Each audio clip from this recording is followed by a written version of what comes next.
Our top story tonight is about China's sneak invasion of Russia. You see, China's territorial greed knows no limits, not even bonds of friendship. To grab land illegally, China will go to any length, even if it means sacrificing long-standing and close friendships with an iron brother. China is trying to capture land from its closest ally, Russia. You heard that right.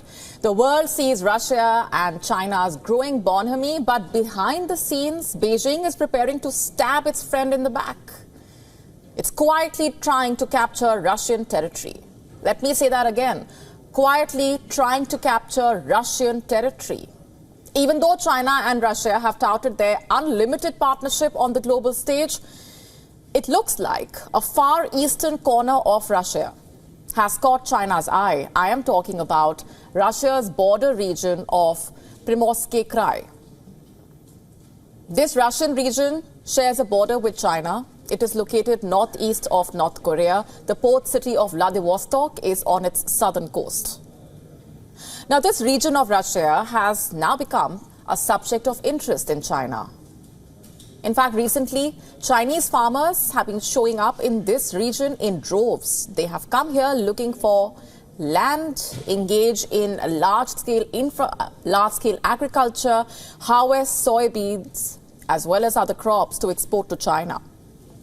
But make no mistake here, these Chinese farmers are not seasonal workers. From an economic standpoint, they have become this Russian region's movers and shakers. Sure, Russians are still the landowners, but the surge of Chinese farmers is just changing the dynamics of the region. You see, Chinese farmers are out-competing the Russian locals here. Naturally, Russian farmers are angry at the growing economic clout of the Chinese farmers, and this has created a crisis in Primorsky Krai. According to reports, the surge of Chinese farmers will likely continue. You see, the other side of the border, Chinese cities have recently suffered financial collapses. Jobs are disappearing, which means that people are crossing over to Russia in hopes of a better future. But what's the history of Primorsky Krai? Why has China set its eyes on this region? To understand this, we need to go back in time. In 1860, the Russian Empire concluded the Treaty of Peking with the Qing dynasty. It was struggling against the aggression of foreign powers. Under the treaty, a vast coastal region that now includes Primorsky Krai is said to have been ceded to the Russian Empire. That is how the fishing village of Hai-Shen-Wai became part of Russia. Immediately after, the Russian Empire renamed Hai-Shen-Wai to Vladivostok. And today, Vladivostok is the administrative center as well as a key military port for national defense of Russia. That's the short history of Russia's Far East region.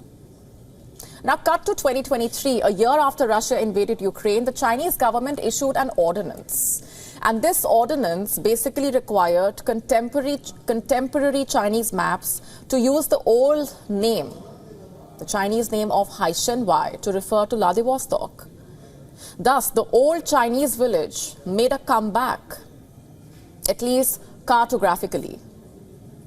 In a way, just like Russian President Vladimir Putin claims Ukraine has always been a part of the Russian nation, Chinese President Xi Jinping sees Primorsky Krai as part of old Chinese territory.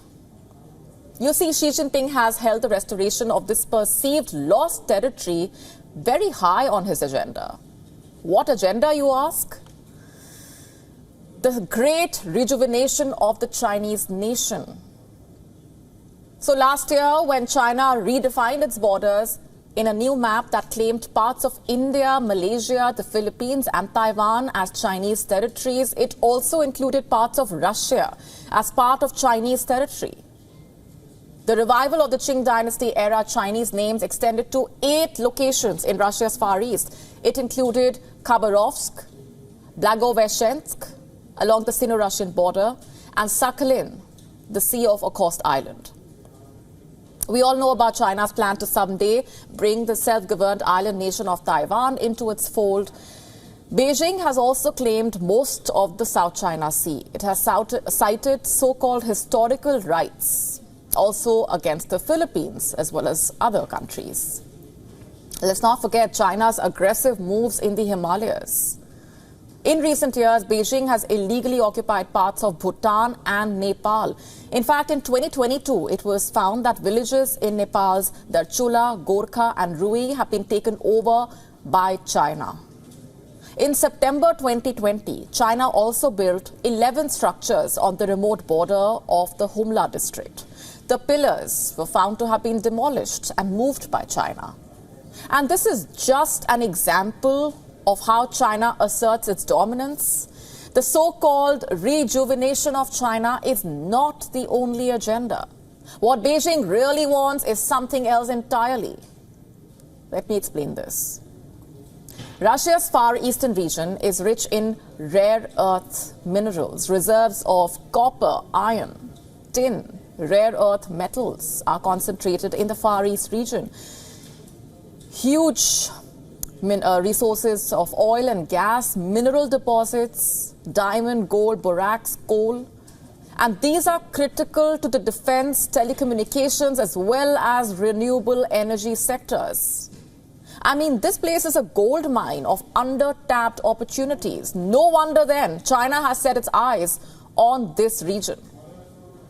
The truth is, China is the only country in the world that has tried to steal and grab land from its neighbors. China does not know how to be friends.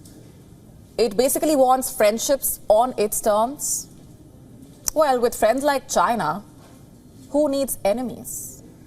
WION now available in your country. Download the app now. Get all the updates on the move.